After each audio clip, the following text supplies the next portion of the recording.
All right, ladies and gentlemen, welcome back. It is Tuesday, and you know what that means. It is time to do the Tao now. Reading from Dr. Wayne W. Dyer, Change Your Thoughts, Change Your Life, Living the Wisdom of the Tao. And I really hope you've been enjoying this series. I am, and I'm excited every time now that it's Tuesday. We've got our brightness full power today, got the shades open. And so if you see some fluctuation in the brightness, that's just because the camera itself is trying to figure out what in the world, what in the Tao is going on and how. But today we're looking at the 29th verse, ladies and gentlemen, of the Tao Te Ching. And Wayne Dyer titles his expansion on this verse, his little chapter here in his book, Living by Natural Law. And isn't that fascinating that, it's so funny how these kind of spiritual pursuits always seem to have a way of connecting to what you're thinking about or talking about with people in your own life. And, it's just so funny. I was talking about natural law and nature and the laws of nature and the universe and, all these kinds of things just yesterday and probably throughout the week itself. But I'm always kind of talking about these kind of things because these are the kind of things that I'm into.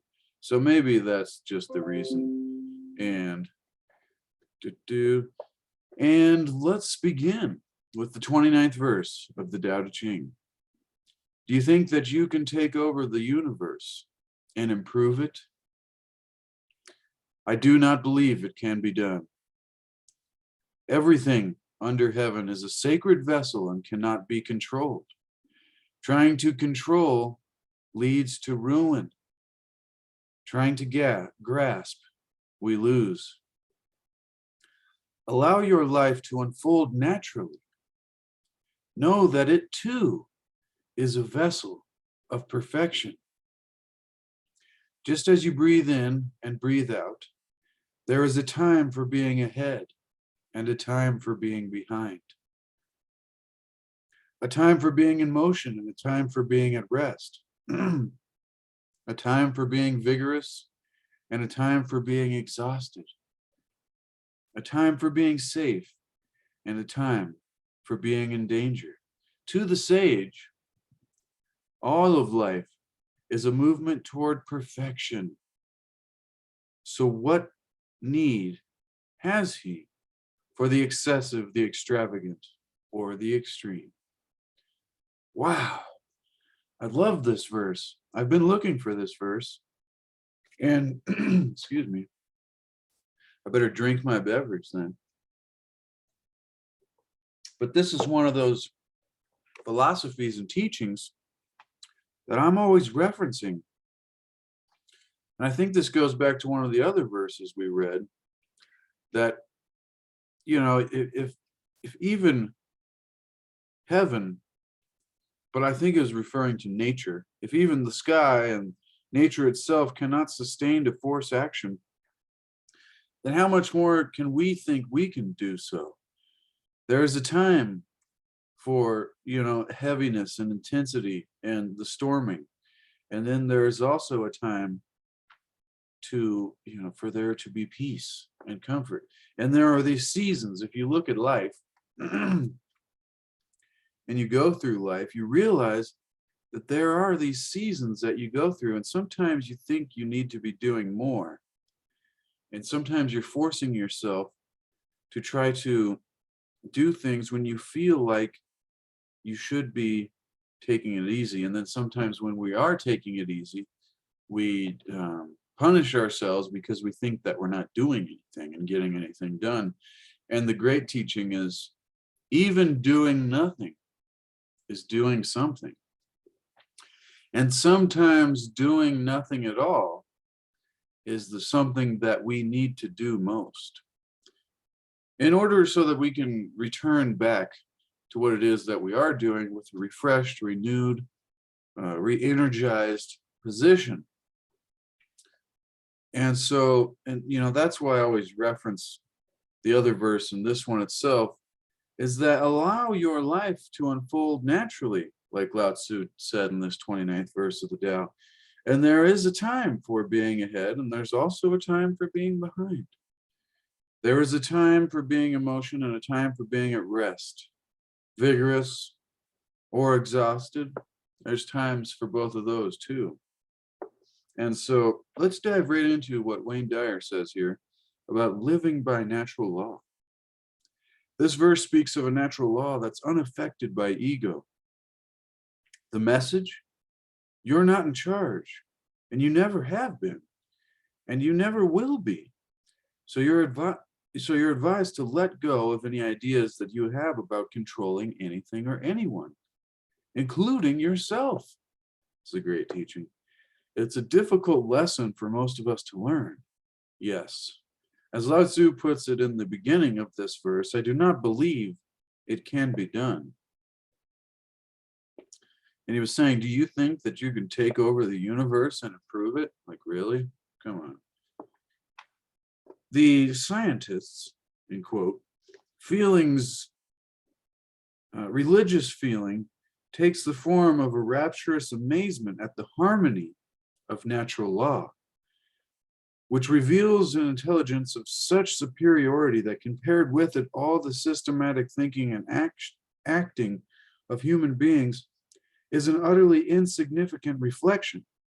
This feeling is the guiding principle of his life and work. Wow, that's a deep one. That one makes me want to think. It is to this feeling that I urge you to turn as you put into practice the wisdom of the 29th verse of the Tao Te Ching, Wayne Dyer suggests.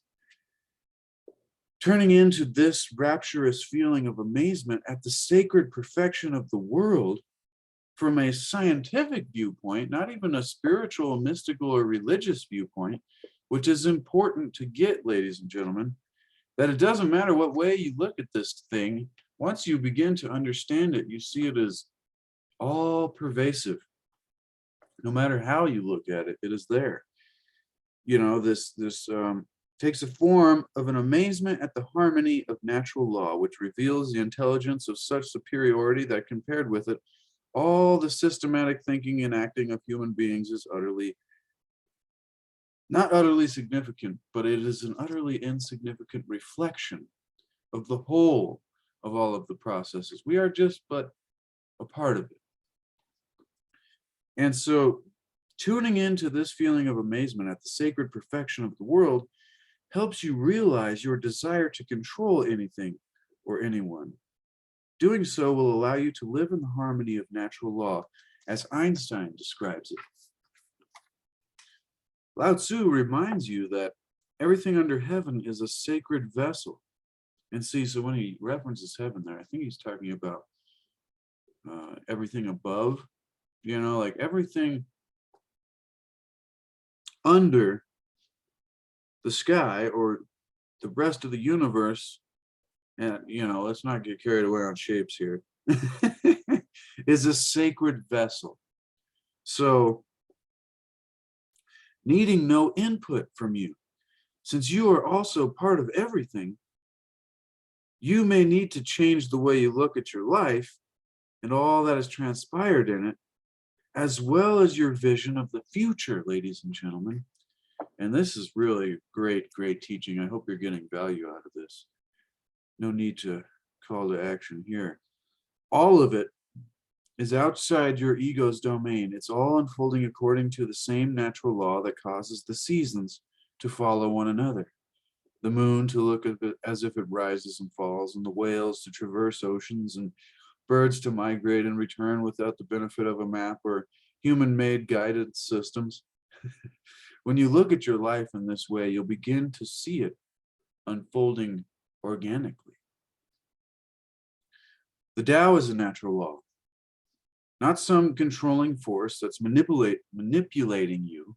And that's a key thing to recognize when thinking about, you know, the divine universal intelligence, great spirit, or whatever you want to call it, the Tao. In the Tao of philosophy, Alan Watts reminds us that Lao-tzu once said, that's a book I got to get, the Tao of philosophy. The great Tao flows everywhere, both to the left and the right. It loves and nourishes all things, but does not lord it over them. The Tao is the informing principle of God, not nature's lord and master.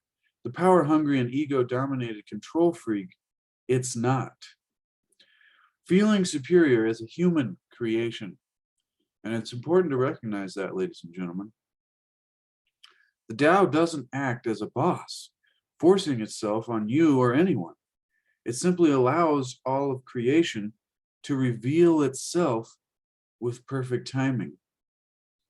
And all that is revealed is sacred because it's a piece of the ego-free Tao, or this nature force. I mean, there's so many names you could put on it, and it still makes sense. That is why it said, the Tao that remains nameless is the eternal Tao. The Tao that can be told is not the eternal Tao. The name that can be named is not the eternal name. The Tao is both named and nameless. As nameless, it is the origin of all things. So it's key to remember that. I suggest that you create some quiet time to reread this verse and reflect on the sacred nature of everything in your life. And that's why I have this book linked in the description box below the video right down here. You go, expand it and scroll down a little bit, and there should be a link. There is a link directly to this book on Amazon. And so you can have it shipped to you very quick, ladies and gentlemen. And so you can find some quiet time to reread and reflect on the sacred nature of this verse, this expansion and explanation by Wayne Dyer, and maybe this video,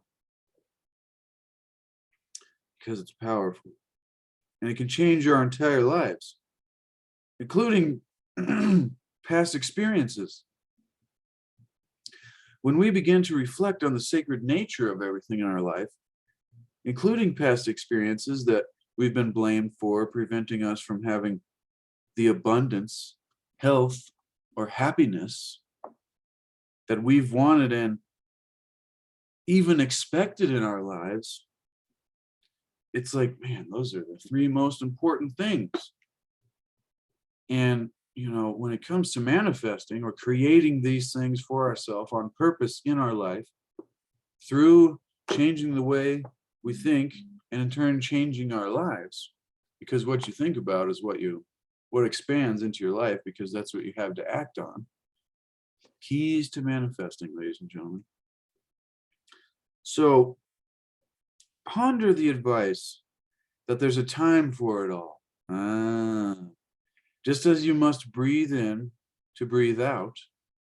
And it's interesting to note that there's always a little space in between for a quarter of a second. So just as you breathe in and breathe out, you may experience what it is to be ahead by also having a being behind experience. So all of those times that you felt betrayed, abandoned, abused, frightened, anxious, or even incomplete, they all came about according to a natural law that also led you to feel cared for, protected, loved, comforted, and whole, and complete, and harmonious. And that's a good sentence. There's time for everything. That's what the point is here. It's what's being gotten at, including what you're experiencing today, whether that be on the positive or negative spectrum. And I would say that it flows between both throughout every given day. Begin recognizing, Wayne Dyer continues, that every moment of your life is in accordance with the divine Tao. By doing so, you'll shift from judgment and perhaps anger to greatness, for being able to feel both exhausted and rested, scared and safe, unloved and cared for at the same time. All of it is part of the natural law. Your ego mind tries to protect you from pain by insisting that you can learn to eliminate some aspects of your life, which is wow. However, the sage, which is what we are on this path of higher quality of life, on this path of enlightenment,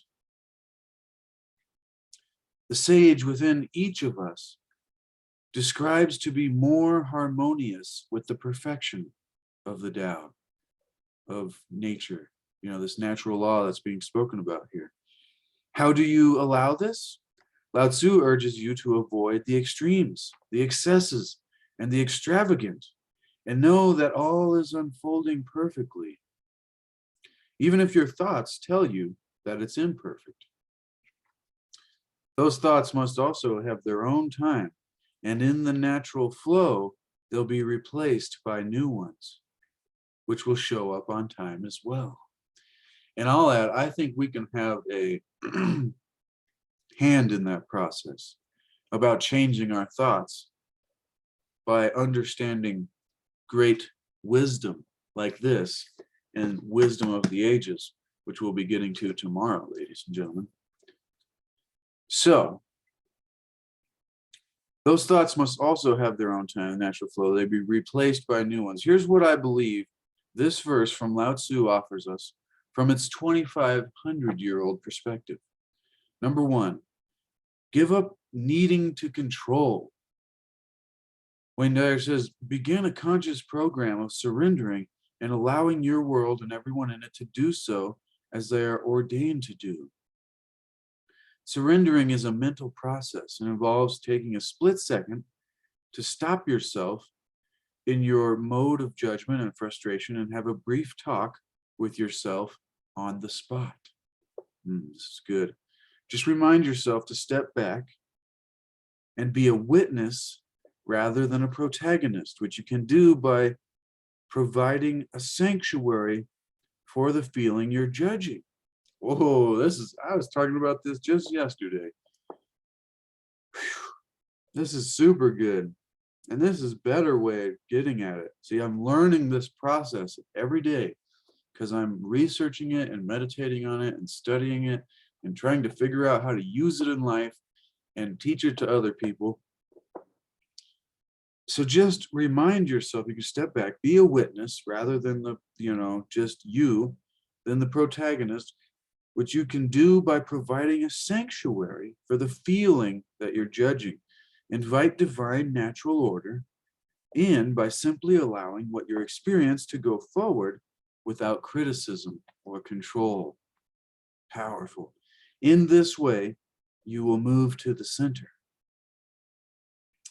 Think of the need to control as a signal to allow the Tao to flow freely through your life. At first, your ego mind may loudly scoff at the idea of the Tao being responsible for the perfect unfolding of everything. So true. It's up to you to recognize that your belief that ego can control life is an illusion. It doesn't.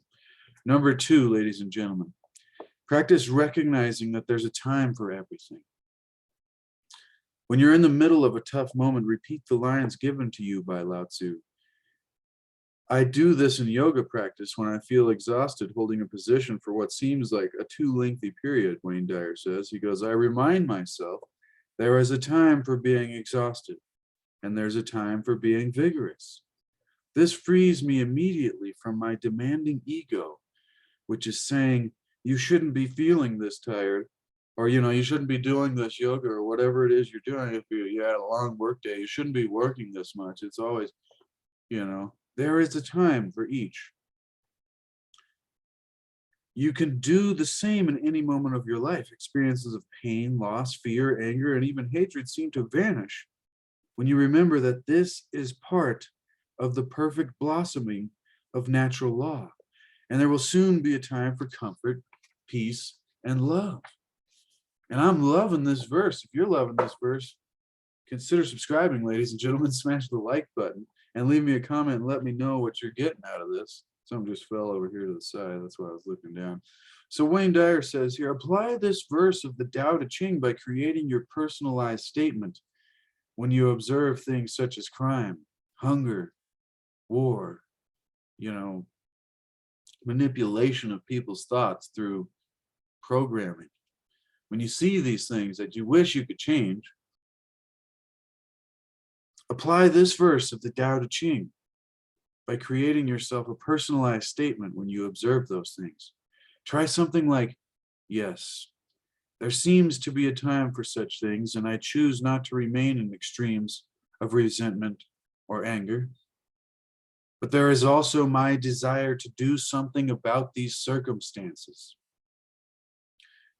The feeling is also a part of the natural law unfolding. I choose to act on my inner desire to rectify these conditions by remaining internally peaceful and avoiding the extremes. I will impact the world in the same loving way that the Tao eternally manifests from love and kindness. And in short, ladies and gentlemen, like Rex says over at Leak Project, be the change that you want to see. I know he wasn't the first one to come up with that, but he's the one that makes me remember it every day, ladies and gentlemen. And you know, that beautiful sentiment that can become your own personalized statement when you start dealing with things that cause you frustration or anger or whatever it be. It's like, remember that we choose not to remain in the extremes of anger because there is these bad things that we see in life, there's also our desire to change it and improve it. Growth is a necessary part of this process of us reaching a higher level as a collective, as humanity, as part of the great natural law that is unfolding, the great Tao. Now, it is not what you see around you that keeps you connected, Wayne Dyer continues to the Tao.